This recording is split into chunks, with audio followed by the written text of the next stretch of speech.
Hello, everybody. Welcome to The Struggle is Not Real. I am Mike Gandolfo, and I'm joined, as always, by New York Times bestselling author Michael Lennington and the queen of coaching, Kristin Tabbert. Michael, I guess I'm selling you short by only saying you're a New York Times bestselling author. Are you bestselling author in anything else, like toilet paper? Or? Well, in my hometown, I am the Yes. number one author in my hometown. Now, there's 500 people in my hometown, so You're the top author in. And what about if we went area code? Oh well, no, there's probably 5,000 in my area code. Well, So, not but you're this still one. probably the top author, right? Yeah, well, my area code's like Central Michigan, so there's like university professors and stuff. Right? Yeah. Stuff. Not in this area code, not our current area code. So probably Well, my area code doesn't change though. I've had the same area code since I was a little boy. area code. I was thinking zip code. No, Yes, yeah. Zip code. Yeah, area code. Yeah, no. Kristin, but you're the top business coach in the whole state of Michigan, right? Yes, I am. If not the world. Yeah. I don't think I get to say all right. yet. Well, yet. You're pretty important to me. Yeah, I think there's somebody in Cleveland that's pretty good. I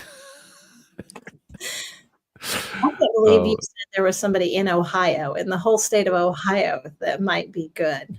Well, I said might be. I feel like we misplaced this episode. We're getting ready to talk about failure is not final because, of course, like being in the college basketball junkie town that we are of Louisville, Kentucky, if you lose today in the NCAA tournament, then failure is final for this version of your team. I guess you get to come back next year with a different team. So not for the school, but this team, this is it. So, but we are talking about failure is not final today. And I think it's going to be a very spirited conversation, one that Michael's been preparing for weeks, literally. So this is good. So let me set the stage a little bit. Imagine that you're standing in an Athenian courtroom. It's 399 BC. The air is thick with the scent of olive oil and anticipation. Before you stands Socrates, the philosopher who dared to question everything, including the gods themselves. What was his crime? Failure. Failure to conform, to accept the status quo, to stop teaching the youth to critically think. What's the verdict? Death by hemlock. This wasn't an isolated moment. Across the ancient world, failure carried existential stakes. In Rome, a merchant who defaulted on debts could lose not just his livelihood, but his freedom, reduced to enslavement. His citizenship stripped as swiftly as his dignity. To fail was to vanish from society's ledger, erased like a misspelled inscription on a temple wall. For millennia, humanity has treated failure as a terminal diagnosis. Medieval Europe interpreted crop failures or military defeats as divine punishment, a celestial thumbs down signaling moral rot. The Protestant Reformation later weaponized this idea, conflating financial success with salvation. To fail at your calling wasn't just bad luck, it was evidence of spiritual deficiency. Fast forward to the 1930s, amid the Great Depression's rubble, unemployed fathers internalized social scorn, believing their inability to provide wasn't systemic collapse, but personal inadequacy. Man, I think that one hits a lot for a lot of people, by the way. We'll get back to this. Why this relentless stigma? Because failure threatens hierarchy. Ancient Athenians needed obedient citizens. Industrial age capitalists required compliant workers. Labeling failure as final became a control mechanism, a cultural scarecrow keeping people in line. Even FDR, in his iconic 1933 reassurance, the only thing we have to fear is fear itself, hinted at how deeply shame had burrowed into the collective psyche. Here's the twist. History's greatest triumphs are etched in failures. Abraham Lincoln was defeated in 8 elections before the presidency. Once wrote, "My great concern is not whether you have failed, but whether you are content with your failure." J.K. Rowling, a single mother on welfare, saw her Harry Potter manuscript rejected 12 times. Failure, she later said, is so important. We speak about success all the time, but failure is a key part of success. Modern psychology reveals why this shift matters. Studies show that those who view failure as a teacher rather than a tombstone develop resilience, what researchers call post-traumatic growth. Surgeons who analyze botched procedures without shame reduce future errors. Entrepreneurs who reframe bankruptcies as data points build better companies.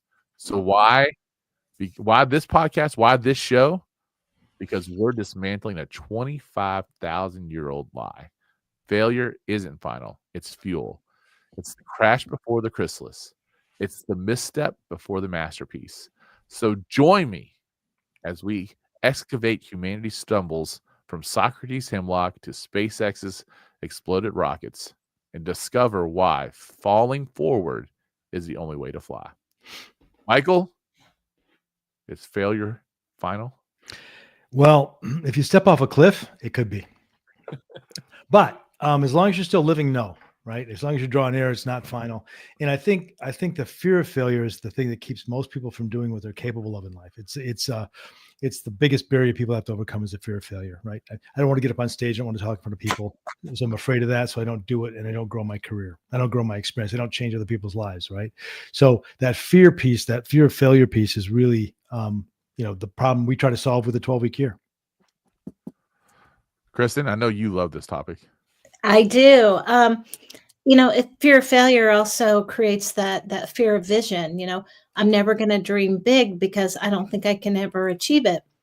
So the fear holds you back and keeps you from trying anything. Yeah, I think that's actually like the scene in Dodgeball. I'm sure, great American cinema movies like Dodgeball, the true underdog story. The main character kind of says that early in the movie. He's like, if I don't set my expectations too high, then I'll never be disappointed, right? And exactly. There's a lot of that like wisdom that people really kind of buy into that, and that complacency. It's like if I don't get too excited, then or expect too much, then I won't be disappointed. We find that with the 12-week year when people create plans. They'll set an easy goal, something that they probably already accomplished, or it's just a slight stretch with very easy tactics, and to say, hey, look what I did, rather than create a big stretch goal that you might actually fail at, but you'll have much more significant growth along the way. Yeah, absolutely. I mean, I think, and I think this to me is like once we first started working together and we started doing things publicly, I feel like this was the very first concept that we actually even talked about, because I remember talking about failure versus failure, falling forward. Like this is such an important thing. It's an important thing in my life. And I know people maybe have heard me say this before, but like I got cut from my high school basketball team all 4 years because I wasn't any good. Okay. It's just the reality of it. Like I wasn't good enough to play basketball, but I loved basketball and I wasn't going to let basketball tell me no. So I could have just like done whatever, but I found different ways to get involved, and I ended up coaching basketball for a long time. I'm not here right now if it's not for basketball leading me to real estate. I'm not helping other people the way we are if it's not for all that stuff that happened with my basketball career. I go on to win a national championship at the collegiate level as a basketball coach. I go on to help with an all-star game here locally and recruit 22 future NBA first-round picks. And all this kind of stuff that happens because, okay, I didn't make the high school basketball team. Well, so what's the other ways I can do this? If you look at those failure points as data points, you can get creative and find other paths and find other ways and get very innovative. It's asking the what if, not how. Man, I'll tell you what. And I think that's really like, I'm noticing that with the kids right now. Like we had this conversation with Nia yesterday, and Kristin's writing notes down because Kristin's like Nia's little advisor, and she's making sure that she overcomes all this stuff. You know me so well. Yeah. We're talking to Nia about whether or not she should go study abroad a semester. And she's already like, well, how am I going to, if I'm not there, I still have to pay my rent. How am I going to pay my rent? How am I going to do that? How am I going to have money on the trip? Blah, blah, blah. How am I going to, everything is how am I going to do this? And it was, instead of thinking, well, what if? Like, what if you go there and it changes your life? What if you don't go and you always regret it? So. What if you don't pay your rent? Yeah, your parents will probably pay it. Yeah, that's just probably. Hopefully she's not listening. No, more than likely. You Uncle know, Michael sure and Aunt enough. Kristin will pay it.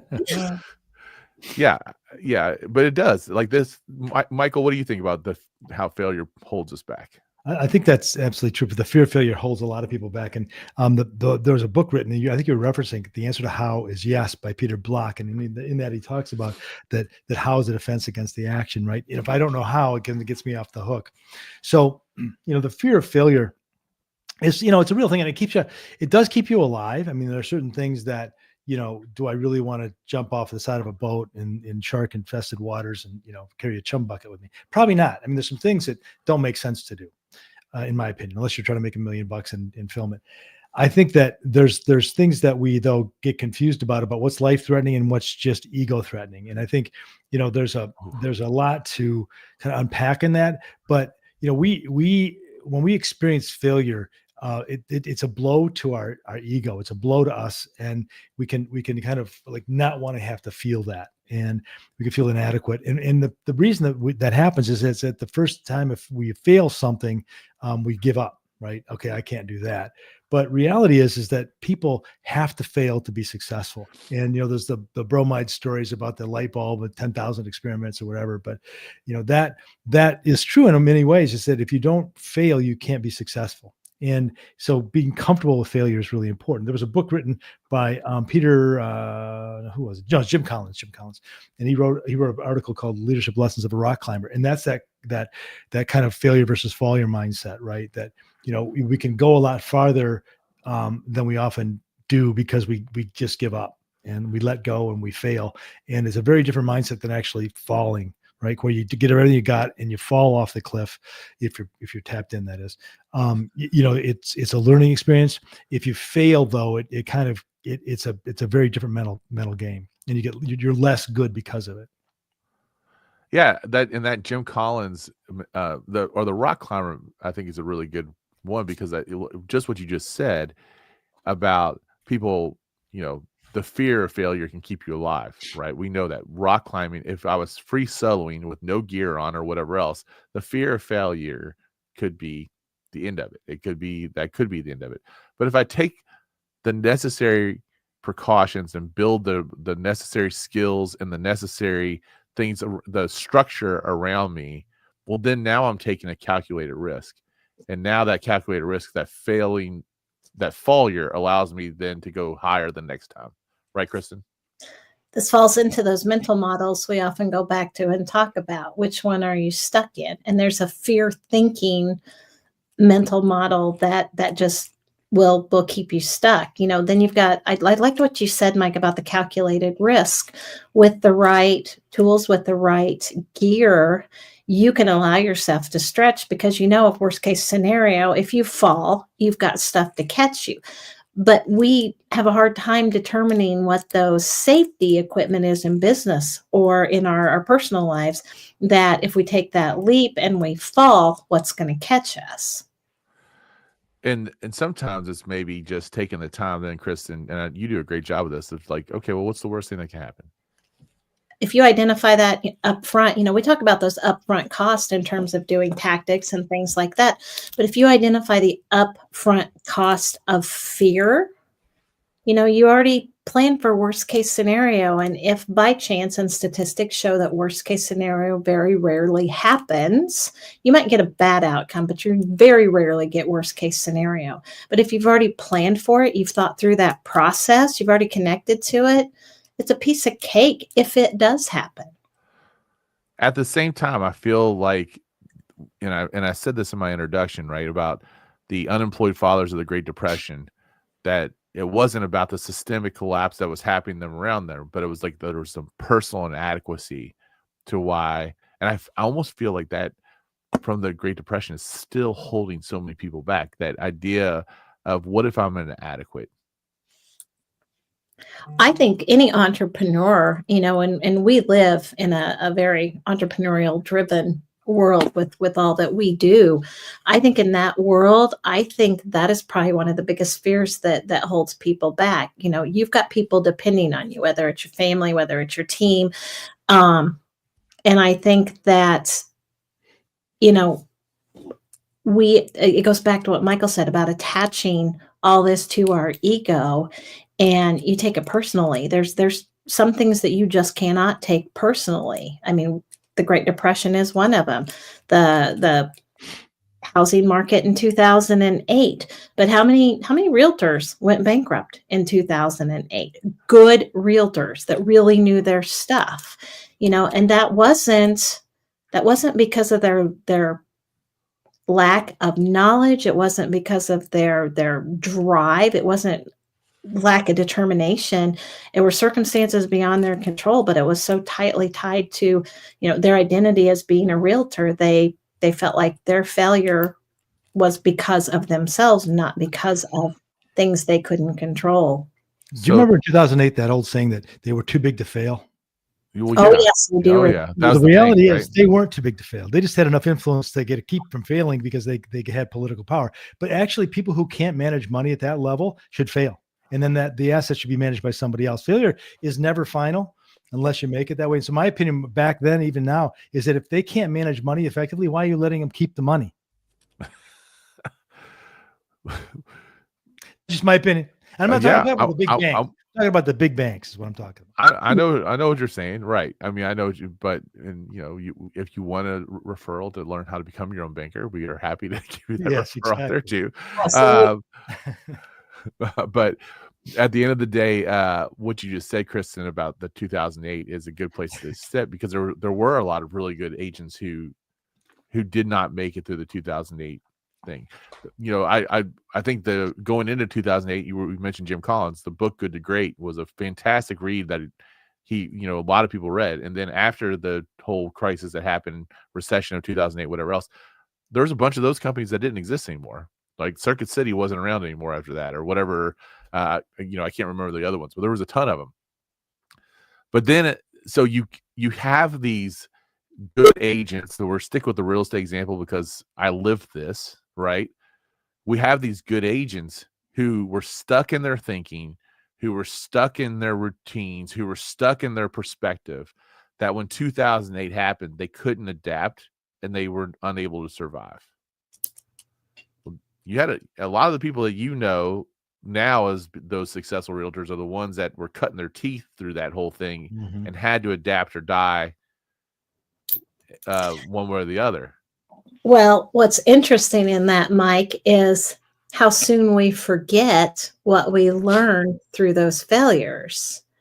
And here we are in 2025, and specifically in the real estate world, inventory is low. Interest rates are high.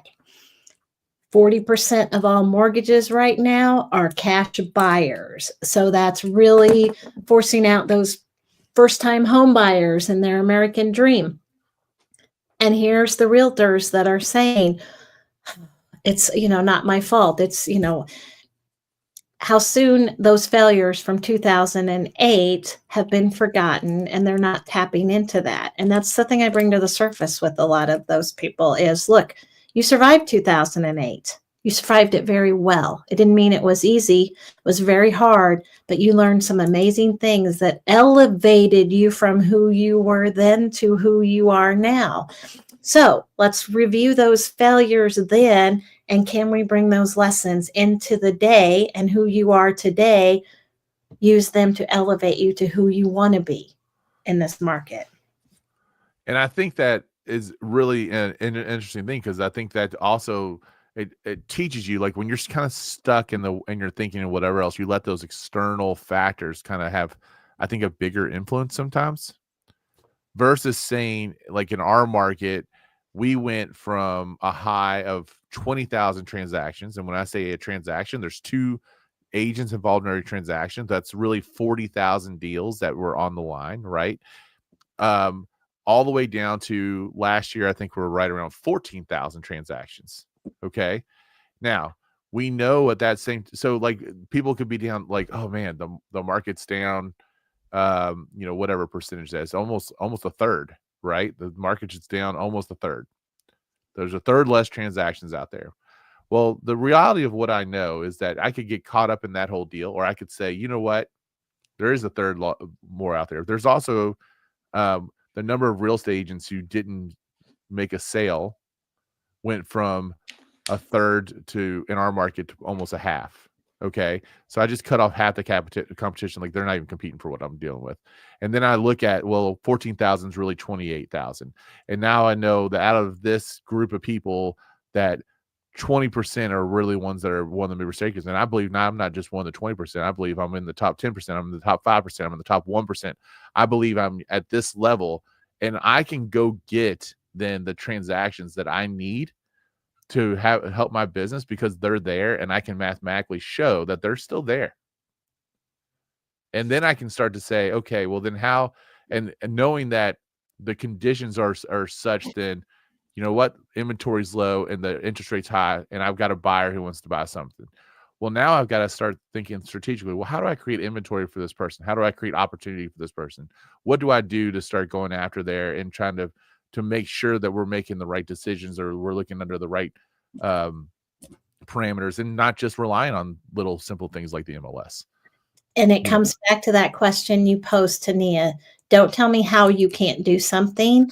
Ask the question, what if first? Correct. You know, why is it my real estate clients in 2024 all had their best years ever in a market that was 30% on average down, and they're trending that way already this year? They all have the same market conditions they're dealing with. What are they doing differently that somebody else is not doing? It's those questions that we're asking, Mike, those what ifs. And some of those what if questions we've repeated. You know, what if you did this thing? Oh, I did that. That didn't work then. Okay, well, it didn't work then. It doesn't mean it's not going to work now. So let's try it. Let's fail faster. Let's move on to the next thing. Yeah, you know, you said something that I think is really important, is that when you have a failure, doing a post-mortem on it and really taking the lessons from it so that you can change and adapt and get better, because you cannot learn without failure. And like you were saying, Kristin, so I tried that, then it didn't work. Okay, what else could you try? Right. And there's a process you go through. And I think failure is one of those real opportunities to learn and get better at what you do. And, you know, if you're good at it, you get really fast at those rapid iterations. Like, tried that, didn't work, try this, until you finally hit on what does work. And without failure, you're never going to fine tune your process. And like in a strong wind, even turkeys can fly. So, you know, it all looks like everybody's really successful and the market's great and everything's moving well. But as soon as that market drops out, you find all the people that don't have a good process, and they all come crashing to the earth. But the people that actually have the process are going to get ahead in those markets because they become less competition. I'm glad you brought that up, that perception, because our perceptions can really either create real success from that failure, or it can just completely kick you out of the game forever. Mm-hmm. And I know we've talked about this before, but I think it's, you know, it always is nice to revisit. When you use a short cycle execution system like the 12-week year, and when you're going into a new, maybe you're doing it for the first time, and we talk about, you know, you're going in with uninformed optimism until you get kicked in the teeth and you realize how hard something really is. And then you have informed pessimism. And then you're really in the doldrums. You're going through this valley of despair until you start to make some headway. Like, you have to go through all of that.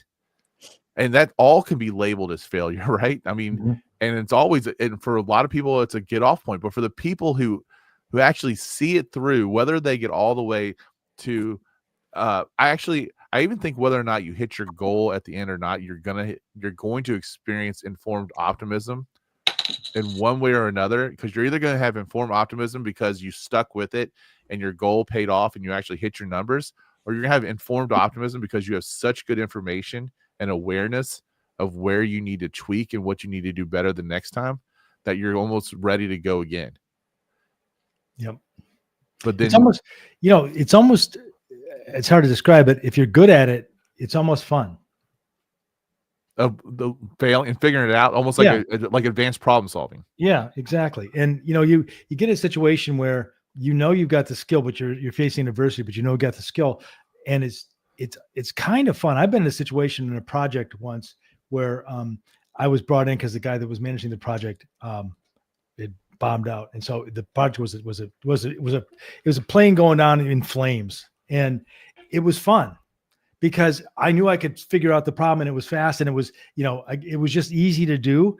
And I found out that I kind of like those burning infernos because you're free to make all the choices you want to make. There's a lot of freedom when things are falling apart. You have a lot of freedom in terms of what you do, but if you're kind of stuck in the slow death, right? And you're not changing and you're trying to keep things going on. I just saw a company that I thought was pretty cool, just sent me an email saying, hey, we're going out of business. And it was just this kind of slow decline. And I guarantee you, had they had an emergency they had to deal with, they might have been able to fix the problem. But it was just slow, gradual death until finally they flatlined. Anyway, I don't know if I made any points there, but it was fun talking about it. No, but it made me think about Apollo 13. They were on a death trajectory, and they did the post-mortem while the body was still alive. Actually, to coin your phrase there, Michael, they looked at everything they had in that available to them on the spaceship. They put it all together in a room on Earth, and they started solving problems. Yeah, that's a good point. I definitely think that all of this is extremely important because and especially right now, if you feel like you're struggling, if you feel like I want to leave you guys with this, and I don't think I've ever said this on this show, but every single time I talk to someone who I deemed as being successful, they probably don't feel successful. When I talk to people who are successful, I think that the natural feeling of someone who's successful actually feels more like you're slowly failing than you are that you are successful. Because the person who is successful usually realizes that there's some tweak that they can make. There's something they could do better. There's a next level, and it's continually going to drive them. And they are, that doesn't mean they're not proud of what they've produced or what they've done or whatever else. Like there's that the book, I'm not going to mention it because Michael doesn't like this person. But at the end of the day, the reality of it is that when you're looking at it, Michael, like you were talking about through that critical eye of trying to improve and problem solve and make it better, you're probably going to feel more like you're slowly failing than you are going to feel like you're succeeding. You're going to feel like there's somewhere else for you to go. Yeah. It's also being able to discern where the things that are failing, the things that aren't actually coming online the way you want them to come online, that you can look at that as success, because each failure is getting you closer to the right outcome. If everybody knew how to do what they were supposed to do, we'd all do it, right? But that's improbable. It's not even logistical that you can think that way. But yet that's where our thinking goes automatically. How do I do this? But failure is not final. It is the killer of innovation. And accepting failure as a learning lesson and making sure that you're not paying that price twice, and that you're moving forward from the failure is just, it's so critical. Yep. It's critical to success. You cannot succeed without levels of failure intertwined. Do I have just a minute to kind of absolutely yeah we Kristin and I know somebody who just recently passed away, and they were a rock climber, and they climbed rocks, and they did it for a living. They actually got paid in some of the ways that they got paid for climbing. Anyway, and so they have a pretty high risk job. They risk their life every time they climb a cliff. Every time they do that sort of risky thing, they risk their lives. But it was a calculated risk, understood the risks, and they understood how to mitigate those risks. But they died not climbing. They died at a traffic light being hit by a drunk driver. And it just happened just recently. And I'm brought to mind that, if you spend your life worrying about the death, about the failure, you're going to fail. I'm not laughing at this because it's really sad, but I mean that in the sense that you can't control stuff that you don't control, and worrying about all that stuff is all you can do is what you can do. And I think if you're good at what you do and you make a study of it, you really reduce the risks of failure. But you got to fail. You got to scratch your knee. You got to do some things along the way so you learn what works and what doesn't work. And I think, that Jim Morrison said this, and that's the last thing I'm going to say. He said, nobody here gets out alive. And, at the end of the day, that's absolutely true. So, take risks while you're here, because if you don't, you're finding that death. Take those calculated risks. Absolutely. Yeah. Kristin, anything you want to add before we wrap up? No, I think he ended that well. I love it. So next week we're going to be talking about balance is not equality. That will be the social norm that we are going to talk about and unpack. We appreciate everybody watching us on this YouTube channel. We're actually broadcasting on a couple places. YouTube, we're on LinkedIn right now. We're on Kristin's Instagram page. What's your Instagram page, so people can go check that stuff out, Kristin? The Prolificacy Coach. Okay, there you go. And then it's on my Facebook page right now. So we got all kinds of things going on. But we will be back next week. Again, balance is not equality. Thank you guys for tuning in, and we'll talk to you soon.